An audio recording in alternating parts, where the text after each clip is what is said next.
94 days that you had waiting for a day like this, what did it feel like to come back and get an interception in your return? It was about the win. It felt good to get a win. All the other stuff is just part of it. It's part of the plan. It's been a long journey, but it's been a journey that I've been proud of, man. And God just been blessing me so much. It's all God. Like, I put the work in. And let me stop you right. It ain't even me. Like, y'all see me on Sundays and you see what I'm able to do on the field, but man, it's the whole training staff, the whole weight room staff. Everybody just helped me along this journey, man. And then just God, man. That's really what it is. Yeah, man. It's just God. Honestly, like, He the best in the nation. Like, I'm just amazed by how much grace and mercy God gives me, and how He just keeps blessing me. Cause, man, I just must got praying friends and praying family around me. Cause, you know, sometimes I feel like I'm undeserving of how much He blesses me. So, yeah, it's just a lot of emotion for me, but it felt good to get the win. That's most important. And playing well was just a product of all the work, not only me, but everybody put in around me. Like, this just ain't a me thing. It's truly everybody who's been around me. I just thank you to them, and again, just thank you to God. I did a video back when Jalen Ramsey first signed with the Miami Dolphins, and I knew right then that this guy's character, the type of man he was, would fit in perfectly with Tua Tagovailoa and the nucleus of the Miami Dolphins. On July 28th, we're talking just a mere 3 months ago, almost 3 months ago to the day, he goes into surgery to repair a torn meniscus in his knee. And yesterday, remarkably, he steps on the field, he starts in a storybook ending that couldn't be written by anyone else. He gets an interception and runs it back for like 30 or 40 yards, doesn't get the touchdown. He said he'll work on that. But it's storybook, and I know a lot of people don't like to hear it. They don't like me talking about it, even though the players themselves talk about it. You're gonna have to get over it. It's gonna have to face you right up front, right in your face. There is only one reason. There is a secret to the remarkable recovery of Jalen Ramsey. And medicine and training is second to that secret. It's his belief in God, his faith in God, and his belief that he is worshiping God with his performance on the field. Don't like it? Those were his words. Those were the very words that Jalen Ramsey spoke when interviewed after the game. It's amazing to me that people don't want to accept that. They think, hey, Barry, you're bringing God into this too much. I cover the team. I cover the Miami Dolphins. I'm one of the few guys who will spotlight what these guys really are all about inside. Not just scoring touchdowns and throwing touchdowns, but what kind of men they are. It's what drew me to this team. It's the reason why I started following this team and decided to start doing videos about it, is because of the men that they are. It drives me absolutely nuts when I see some of the profane videos that get posted by so-called Miami Dolphins fans who just laced with profanity because of a mistake during a game, a turnover, a loss. And it tells me they don't understand the peace and grace that comes with belief, faith, foundation. Jalen Ramsey comes back from a horrible injury, an injury that should have sidelined him for the season. He gets back in 3 months, gets on the field, and right here, in case you thought he made a mistake in the post-game interview, here's his presser after the game where he reiterates it. God has blessed me, and he continues to bless me, and he continues to show me so much grace and mercy, and even when I don't deserve it. So I'm just super thankful, you know, that I have praying friends and family around me, and that God just puts me in situations to be able to show who I am and thrive and worship him out there on the field. There's no getting around it. There is a special kind of feeling when you have that inner peace and you have that calm where you feel like something is telling you, you're okay. I got this, man. I really have this. You're going to see a theme in today's show where that kind of calm faith is definitely needed in today's sports world as well as our regular world, the world outside the arena. I love the fact that he didn't feel at all ashamed, that he almost didn't feel like he deserved. He said, it was his words, I don't deserve this. I don't understand. I have my belief. I have my faith. And why am I worthy of this blessing? Why am I worthy of being able to come back from a horrific injury, make an interception, and do so? And I worship you because you've blessed me. You've surrounded me with the best doctors. You've surrounded me with a family and support group who do nothing but pray over me, to tell me, you got this, man. You are going to come back. You are going to play again. You are going to be good. You're going to succeed at a very high level. Most of us never get to that level, and he's had a rebirth, a second chance to get on that field and show everybody the kind of faithful man that he is. This goes way beyond sports. I hope you understand that. Yeah, he got an interception, and that's good. That's great. He shows that he's got the skills, he's got the goods to be an NFL cornerback, but what he comes out and first and foremost says, the kind of stuff that you don't see in most of the headlines, the kind of words that you don't see on Twitter and on YouTube for the most part. Hey man, how'd you come back so far? How did it feel? Well, first thing I gotta tell you, I'm blessed and I don't even deserve this. Bingo, that's it right there. Come on, man, give me everything you got at that point to try and capture that feeling that you have when you know that you've been blessed and that everything else is secondary.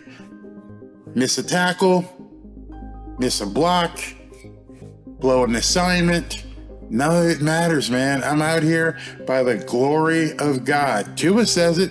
Tua says it all the time. Hey, you just got beat by the Philadelphia Eagles. How you feel? I'm good.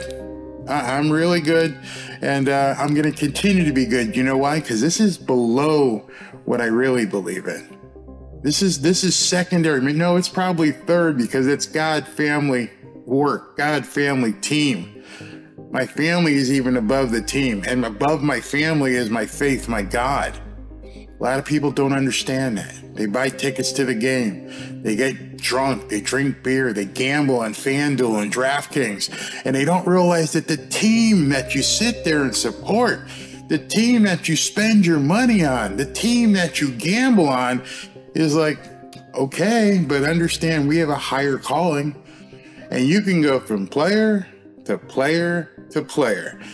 Dig deep into who these guys are.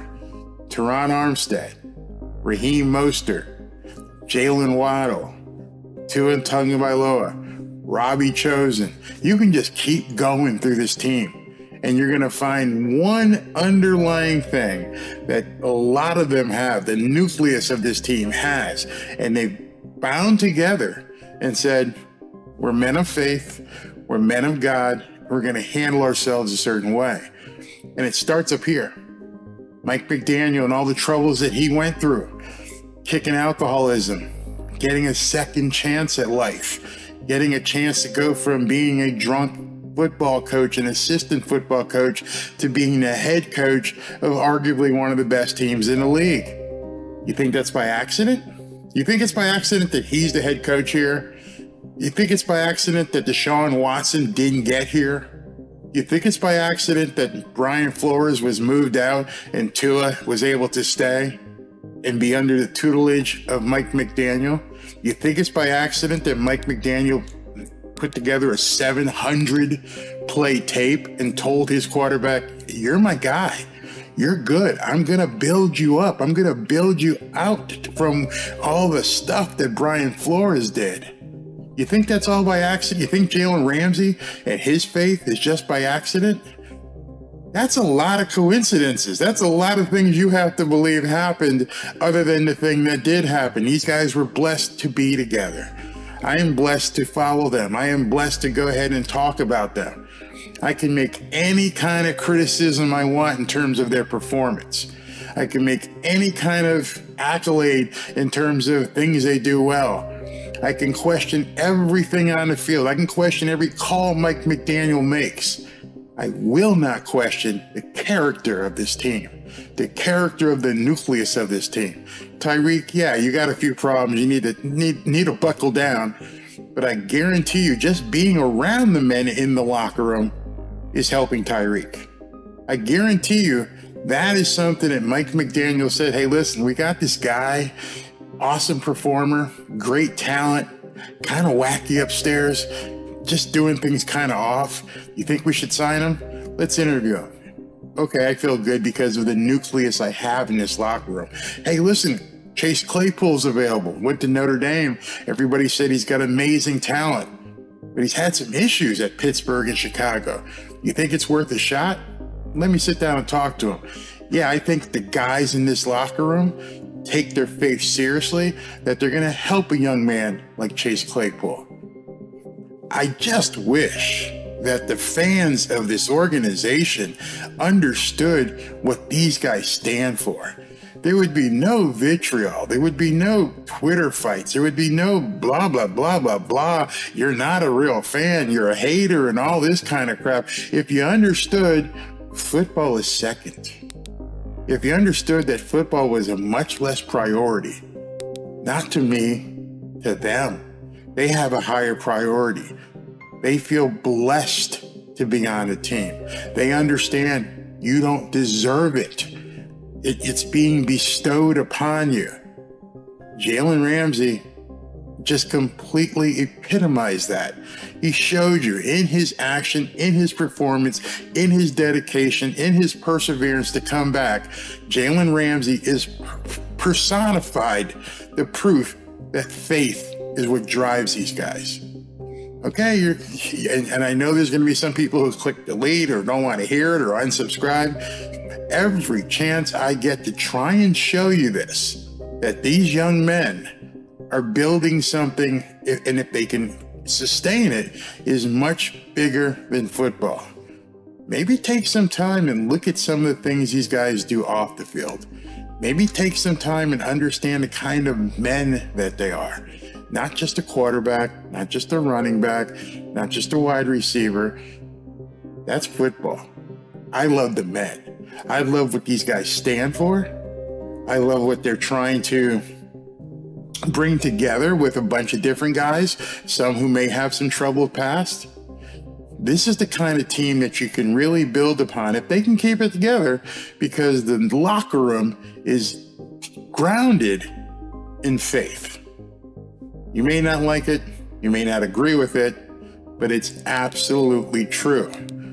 If you can believe what they say in the press conferences, and you can believe what they show on the field when they specifically tell you the words, my faith got me through this. I give all glory and thanks to God. I am not deserving of this. He is bestowing this upon me. Why do you think it's said? Why do you think that each player, when you give them the chance, if you listen to what they have to say, why do you think they say it? Because it just exudes from you. You're like, oh my God, I cannot believe this. I cannot believe that I am blessed with so much. I'm making great money, which is over here. I'm playing football, the game I love, and I'm surrounded by other men who feel exactly the same as I do. Can it be any better than that? Can it be possibly any better than that? I don't think so.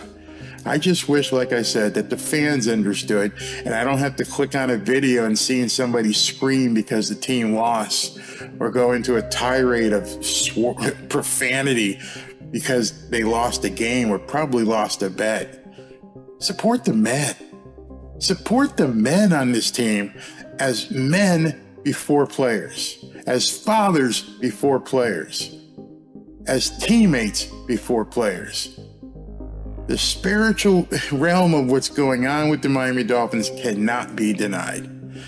God doesn't play favorites in the NFL. He doesn't pick winners and losers. He helps men, and this is the part that really probably a lot of people don't get. He helps men who submit to him. It's not Santa Claus. Hey, I wish I could win today. That ain't how it works. Hey, I hope I score a touchdown today. That ain't how it works.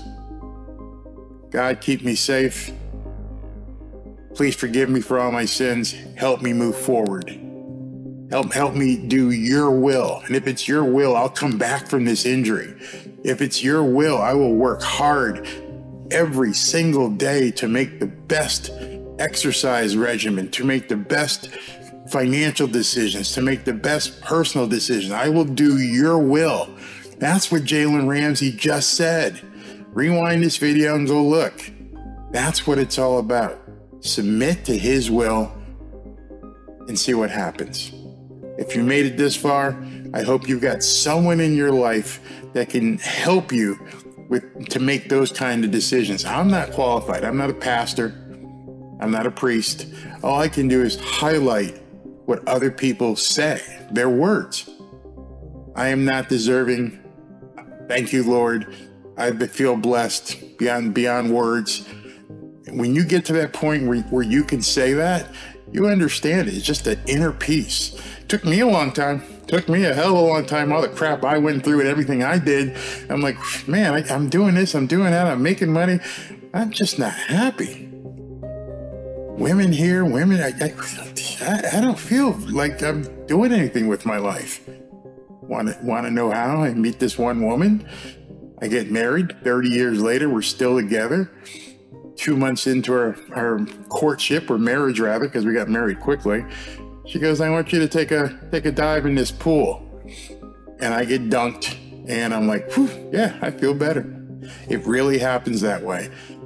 Jalen Ramsey, Tua, Teron Armstead, Raheem Mostert, Jalen Waddle, they'll all tell you the same thing. And I'm pretty sure Mike McDaniel. Let me know what you think about Jalen Ramsey's remarkable recovery and the secret to his recovery. Stay tuned for the next block.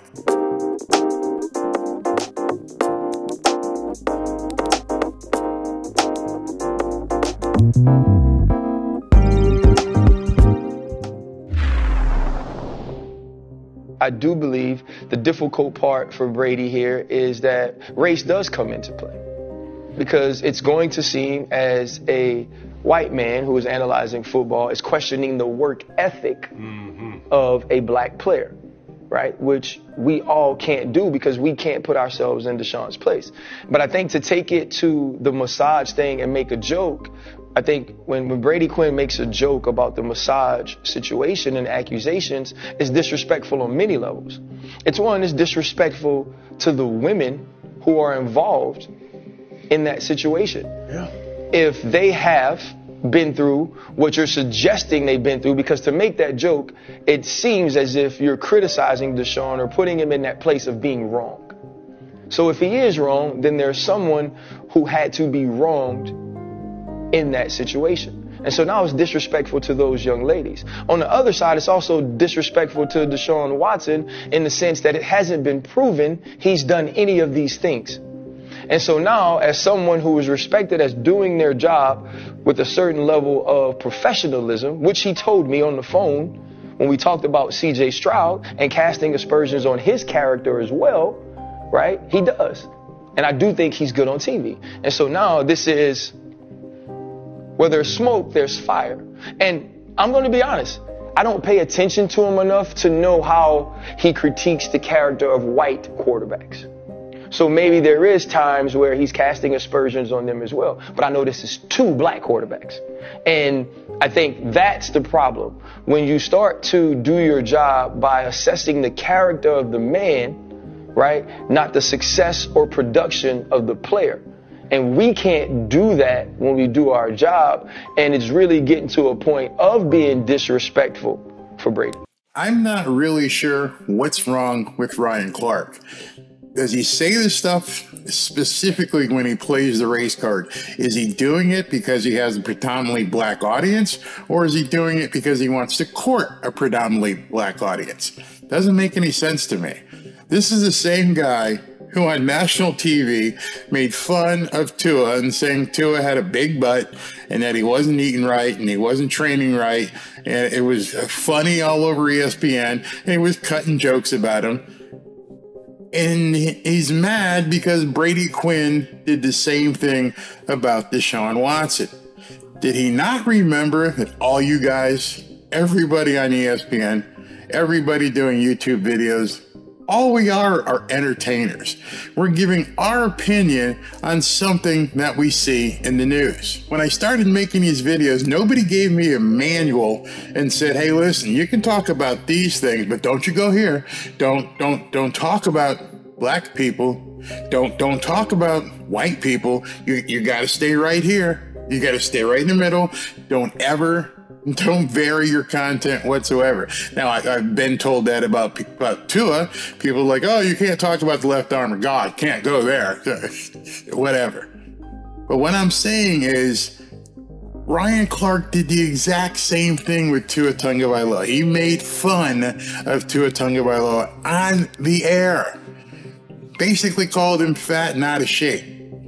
No ifs, ands, or buts about it. He actually said that. Compared his butt to a stripper at Onyx. Most of us, got a chuckle out of it. We understood it was a joke. But what you've done here by telling Brady Quinn he's racist, that's not a joke, man. You're taking a shot at somebody's character. You're saying that a white analyst, a white reporter, isn't allowed to criticize a black player. Think about what you're saying. Yet on the other side of the coin, can black journalists critique a white player?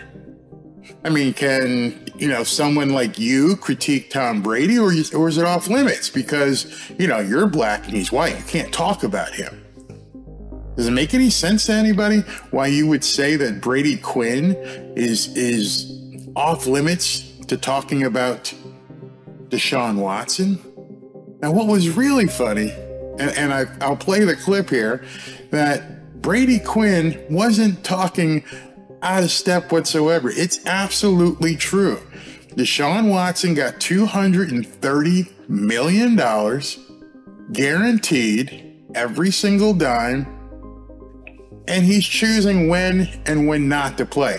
Nobody's judging why.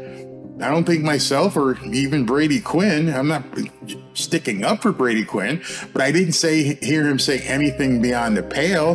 He didn't say that Deshaun Watson was a fraud. He didn't say Deshaun Watson was stealing from the Cleveland Browns. Didn't say that at all. He just said it's very odd that right now the only way he can play is when he decides he wants to play. There's no medical clearance. There's no doctor that's saying, hey, Deshaun, you're good, get in the game. No, all the decisions are based upon Deshaun Watson. Listen right here. He's actually the one that's basically reporting on his health to the media, which I find to be peculiar. Everyone else with a medical opinion just clears him pretty much. I mean, it's like, well, it's kind of similar to this. You get a kid who gets a trust fund, right? $230 million. Then he's like, hey, you want to go out and get a job? He's like, not really. No. I've got $230 million coming. I'm good. That's what it kind of feels like. Like it's human nature, by the way, too. For if you won the lotto and you end up netting $230 million, because we always talk about the Powerball and all that, like you'd probably be like, yeah, I'm good. I'm probably not gonna do this anymore, right? So you're saying I don't have to really play anymore? That's what we're saying, Deshaun. And look, Stefanski was saying afterwards that he was cleared of the concussion they checked him for a concussion. He was cleared, and then it was Stefanski that just decided not to put him in the game because he wanted to protect his franchise quarterback, which were the words, "I want to protect my franchise quarterback." It's like, okay, then why did he suit up? Like, if that's the case, why is he playing at all? Hey man, the Browns are going to make a run with P.J. Walker starting as their quarterback for the majority of this year. and their $230 million starting quarterback on the bench. Chilling. The trust fund baby's just chilling. That's an expensive backup quarterback. Hey, while you can have whatever opinion you may want to have on it, he has maybe single-handedly ruined, by the way, the opportunity of any other player ever getting. And I mean ever. Every owner's like, Exhibit A. This is exactly why we're not giving you guaranteed money. When I said don't ever come around here again, like never ever come around here again asking for a guaranteed contract. Now, what's really interesting, if you listen to that clip, you heard three voices. One of the voices was obviously Brady Quinn. Another of the voices was the host, Jonas Knox, I believe his name. And the other voice, the one who gave the most joking about it, who laughed most heartily, was LeVar Arrington. In case you don't know, LeVar Arrington is black. He's always been black, always will be black. LeVar Arrington from Penn State, awesome linebacker. He is a black man, and he's calling out Deshaun Watson and saying Deshaun Watson has ruined the ability for other people to get guaranteed contracts in the future. What the interesting part is, an entire tirade that Ryan Clark went through, the entire statement that he made on his show, The Pivot, which I actually like The Pivot. In the entirety of that show, he did not mention LeVar Arrington one time. It was all Brady Quinn. Notice Brady Quinn spoke in that 3-minute clip or so, just a slight bit. LeVar Arrington basically drove the commentary. Didn't mention LeVar Arrington once. Ryan Clark completely ignored LeVar Arrington. Why is that? Because it's okay for a black commentator to talk about a black player. You are defining racism at that point. Not Brady Quinn's, yours. You are saying, hey, Brady, you know, this is a FUBU moment. This is for us, by us. Keep your white mouth shut. And by the way, LeVar Arrington, he's one of us, so he's okay to talk. Those are your rules. You just showed us that those are the rules that you defined. You said, LeVar Arrington, go ahead, say whatever you want about Deshaun Watson. Brady, gonna have to stop you. Take your white ass, sit down and STFU. We don't want to hear it from you. That's insane. That's absolutely insane. Now you're telling me that Marcus Spears can only talk about black players. Dan Orlovsky can only talk about white players. Mina Kimes, I don't know who you're going to let her talk about it. Greeny, I don't get it. What are you trying to say here by saying that he's being racist? We watch you on television all the time. You talk about whatever player you want to talk about whenever you want to talk about them. This is sports commentary. It can be color commentary, as it's sometimes called. You've been doing a great job of it, but don't bring race into it, man. It just demeans the entire integrity of journalism. I don't even know if we can call it journalism anymore. It's just really bad. I think it was a really bad take for you to come in and single out a white guy who's on a broadcast with a black gentleman. That just made it worse. It makes you look like you're just doing it to cater to a black audience. I am sick of people trying to cater to the black audience. It's like you're condescending, like we're not smart enough, that people can't discern for themselves, that they need to be talked to only by another black person. That sucks, man. That absolutely sucks. So I know you probably don't watch this, and if you did, you'd probably tell me I'm full of crap or whatever. But those are your words. When I do my show here, I listen to the words that people say, and you are basically saying that Brady Quinn has no right to speak about Deshaun Watson, but LeVar Arrington can. If that's not racism, tell me the definition of racism. Because if only one person can say this and only one person can say that, I'm pretty sure when I grew up where they said this is a whites only counter to eat and this is a blacks only counter to eat, that was specifically racism. If I couldn't go, I mean, I'm too young, so it didn't affect me. But if our grandparents couldn't go into a restaurant because it was whites only, that's how the separation was enforced. You are in fact enforcing that separation. White guys over here, black guys over here, and neither shall the twain meet. That's what you're saying. That's really wrong, Ryan. It's dangerous, especially in a sports world where there are so many black athletes, where you are now telling people that you're not qualified to judge a black athlete because you are white. That's BS, man.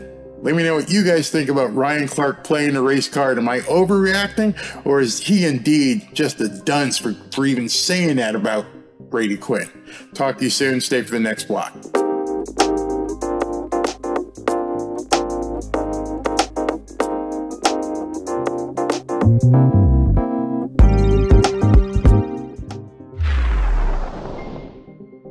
I have seen some crazy things in sports, some horrific scenes in sports in my lifetime.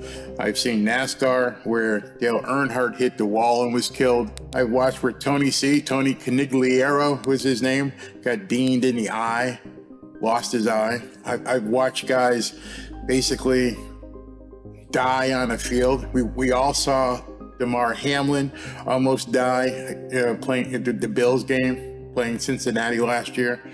We've all seen some very horrific things on the field of play. And then just a couple of days ago, Adam Johnson, a hockey player, basically got killed on the ice.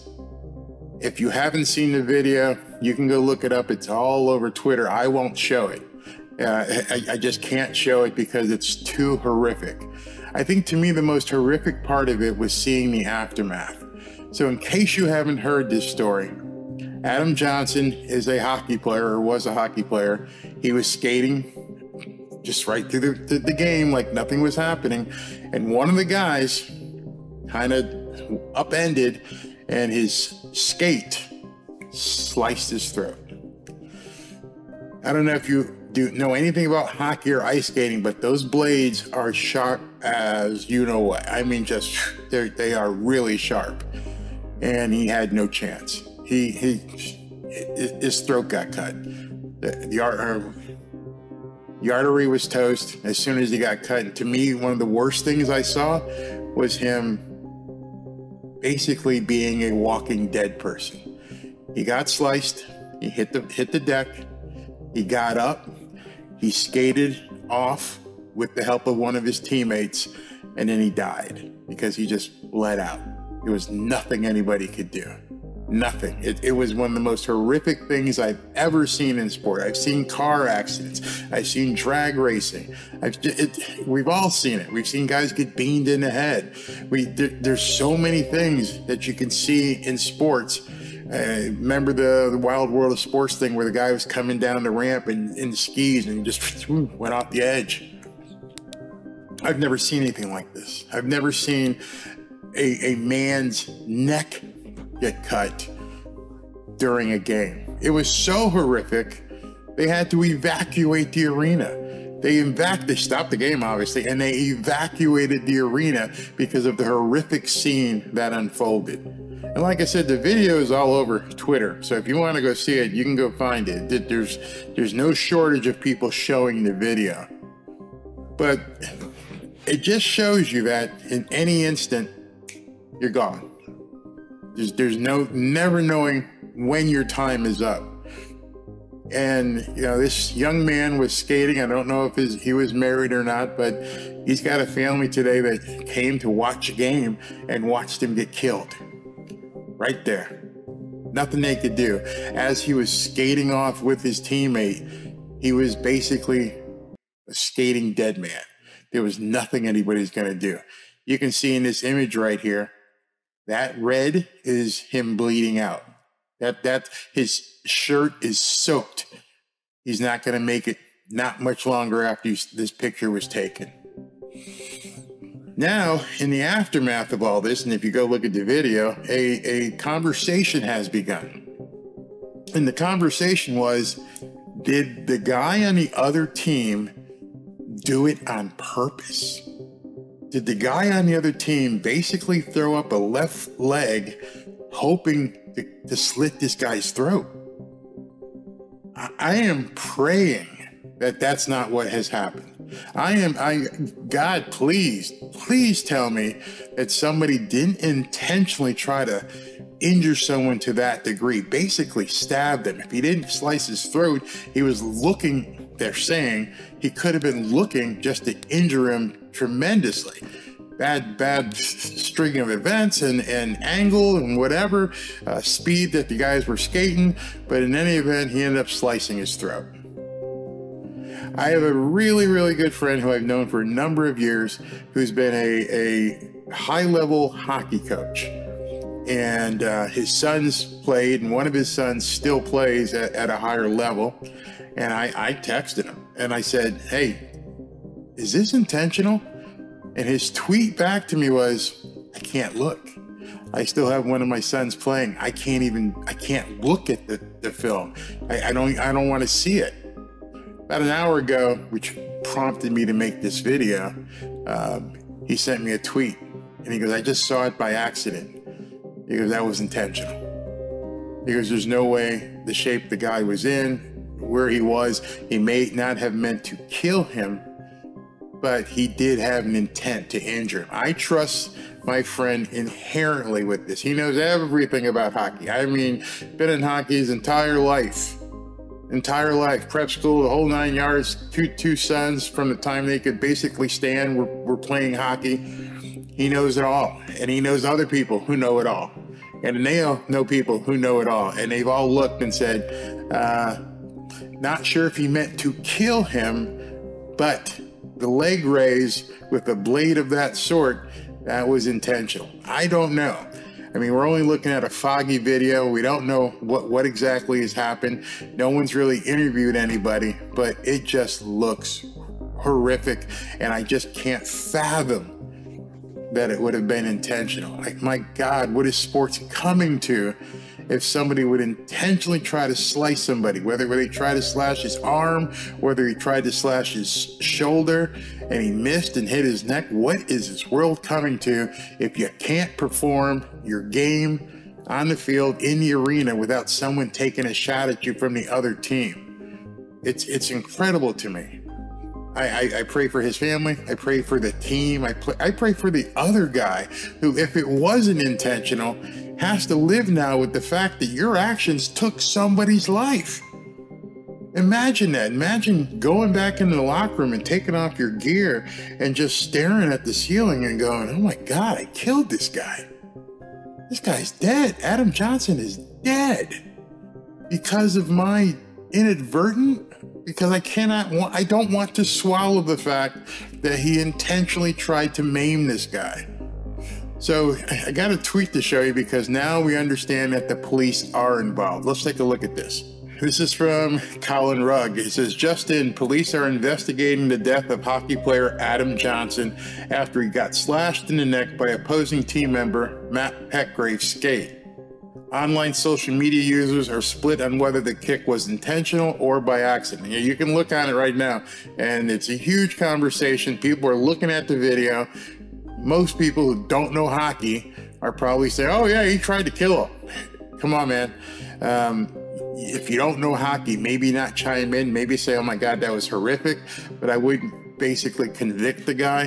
It is currently not completely clear if police are specifically investigating Petgrave's involvement, but they stated it is, quote, normal procedure and are investigating, quote, the circumstances surrounding the incident. Another quote, our officers remain at the scene carrying out inquiries, so they're interviewing everybody. Our investigation into the circumstances surrounding the incident remain ongoing. That's from the South Yorkshire Police. We would encourage the public to avoid speculation regarding the incident while we continue our inquiries. I don't know how you're going to avoid speculation because that's out on Twitter and they're all talking and everybody has got their opinion based upon what they say. I am including the video leading up to the incident so you can make the determination on your own. I will not be playing the whole clip due to the gore of the incident, and I'm not going to show it. If you want to look it up, there's the video, and you can look up Colin Rugg or just go on Twitter and put Adam Johnson's name in, and if you put his name in, you're going to see it all. You're going to see it, but I'm telling you, if you have a squeamish stomach, don't look, which obviously makes some people want to look more, but I would be remiss by telling you not to look if you get squeamish. It's bad enough knowing that someone's throat got cut by a sharp skate. I mean, literally cut his throat, bled out, died right there, evacuated the entire arena. People were just in shock. Complete shock at what happened. I've never seen anything like it in sports in my life. And I lived in Daytona and saw the crash with Dale Earnhardt. See, at least with the crash with Dale Earnhardt, where he lost his life, it was an accident. He lost control, he got bumped, whatever. Somebody didn't forcibly say, oh, here, let's go ahead and kill you. Never seen that before. I've seen pitchers throw beanballs. Yeah, I mean, they've tried to hit somebody either in the back or in the head, but this was just something that I hope it's determined.